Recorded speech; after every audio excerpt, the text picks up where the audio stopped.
Dengarkan bersama-sama begitu ya, banyak sekali kekhawatiran akan kedaulatan data. Tapi kalau menurut Anda begitu ya, kebutuhan akan pusat data kan ini terus meningkat begitu ya. Betul. Dan kalau kita lihat apalagi dengan gelombang digitalisasi yang juga semakin meluas, tapi di balik itu semua muncul kekhawatiran soal kedaulatan data. Mengapa isu ini menjadi sangat penting Pak Hendra dan menjadi semakin krusial di Indonesia saat ini?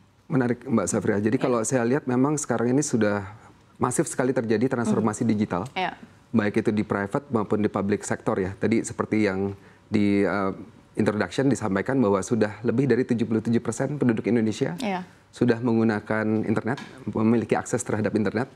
Artinya jumlah data yang di-generate, ditransfer, diproses, dianalisa ini semakin besar. Dan ketergantungan kita terhadap aspek digitalnya semakin tinggi, baik itu untuk pendidikan, kesehatan, keuangan gitu ya. Jadi kalau saya lihat dari apa yang sudah terjadi di beberapa tahun terakhir, dengan adanya banyak sekali cyber security incident yang menyebabkan banyak sekali layanan publik yang terganggu, semakin penting sekali untuk kita bisa melakukan pendekatan cyber security yang lebih mature ke depannya.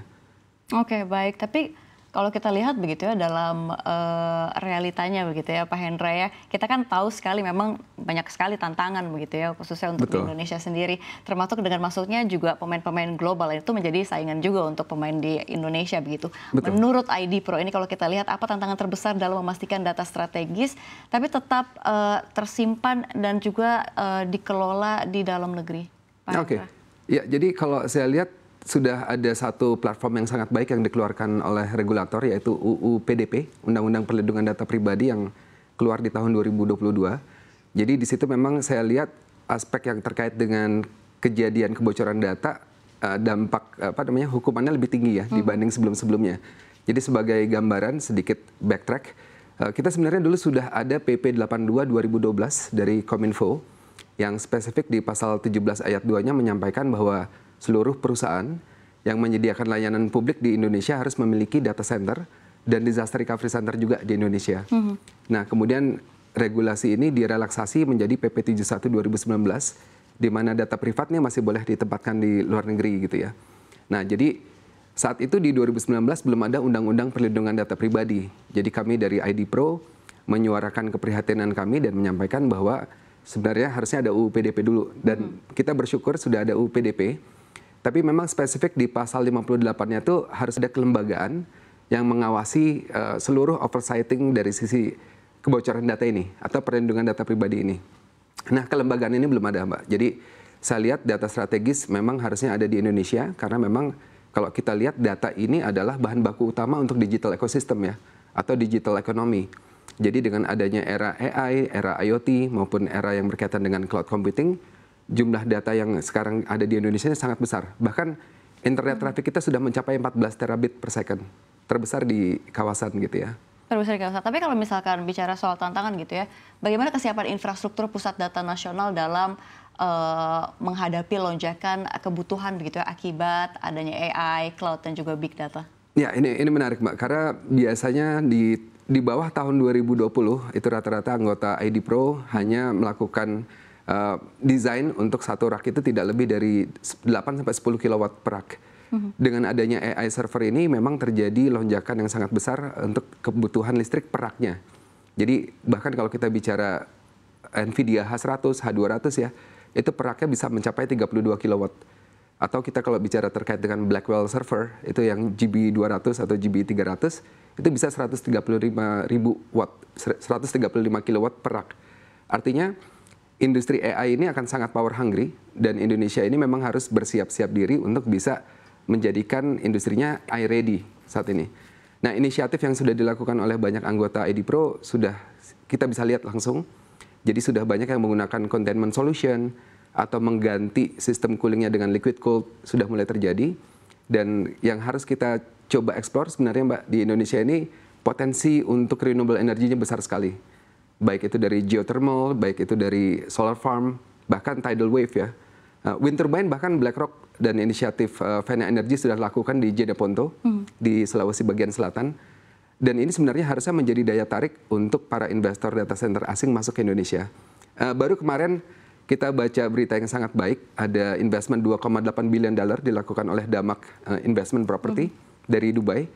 Mereka nambah, Mbak. Jadi yang tadinya hanya sekitar 200 juta dolar, sekarang jadi 2,8 billion dollar investment. Oke, artinya Indonesia kan masih sangat menarik di industri ini. Tapi tentu saja kan ini tidak bisa lepas dari sisi regulasi begitu ya, Betul. apalagi untuk investor. Tapi kalau misalnya kita lihat, apakah aturan saat ini sudah cukup kuat, Pak Hendra, untuk menjaga kedaulatan data nasional, atau justru masih banyak yang perlu diperkuat lagi? Iya, UU PDP tadi saya lihat itu sebuah platform yang sangat baik. Jadi mungkin kita harus turunkan menjadi ada aspek petunjuk pelaksanaan teknis di lapangan. Termasuk juga pengawasan ketika terjadi data breach, ini insiden hukum terjadi, apa saja yang harus disanksi gitu ya, diberikan sanksi, ini juga harus clear. Saat ini seperti yang saya sampaikan tadi, harusnya ada kelembagaannya, seperti di pasal 58 UU PDP, tapi belum ada saat ini. Tapi di sisi lain juga kita lihat banyak sekali industri data center ini sudah semakin aware dengan cyber security. Artinya kalau kita lihat dulunya data center player ini fokus ke ke physical security-nya, dari aspek pengamanan fisikalnya. Sekarang sudah banyak mereka juga menerapkan cyber security di logical security-nya. Jadi mereka peduli dengan network security sampai kemudian juga di aspek security yang lebih cybernya gitu ya. Jadi artinya memang regulasi atau kolaborasi dengan pemerintah dan juga ID Pro juga sudah terjalin cukup kuat atau sudah. Atau seperti ya, bahkan untuk cyber security maturity level scoring kami sudah bekerja sama dengan BSSN. Kami juga melakukan banyak sekali diskusi dengan Komdigi, terutama Dirjen Ekosistem Digital dan juga Infrastruktur Digital. Jadi memang concern kami terkait dengan bahkan serangan per hari ke Indonesia ini lebih dari jutaan serangan cyber sebenarnya. Jadi aspek kedaulatan digital ini sangat penting. Dan kami juga bekerja sama dengan juga UI, ITB untuk melihat teknologi apa saja yang bisa membantu untuk melindungi data penduduk Indonesia.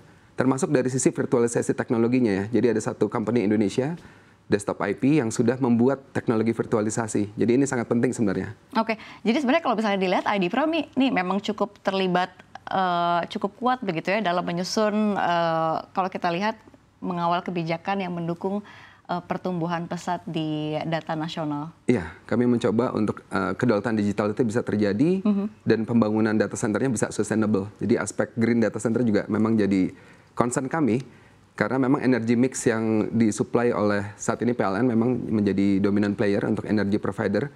Itu masih 61% disuplai dari coal power plant ya, dari batu bara. Ke depan kami lihat memang harus ada banyak inisiatif untuk mengeksplor renewable energy di industri data center. Oke, baik. Selain regulasi dan kapasitas begitu ya, Pak Hendra, isu keberlanjutan kan juga jadi perhatian global. Yes, betul. Iya kan? Jadi sejauh mana ID Pro ini mendorong pengembangan pusat data hijau dan berkelanjutan di Indonesia?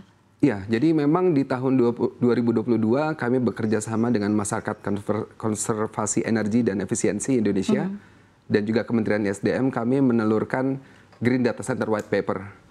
Jadi Green Data Center White Paper ini kita akan rubah menjadi sustainability standard untuk data center. Jadi kami bekerja sama juga dengan beberapa universitas di Indonesia untuk melakukan itu.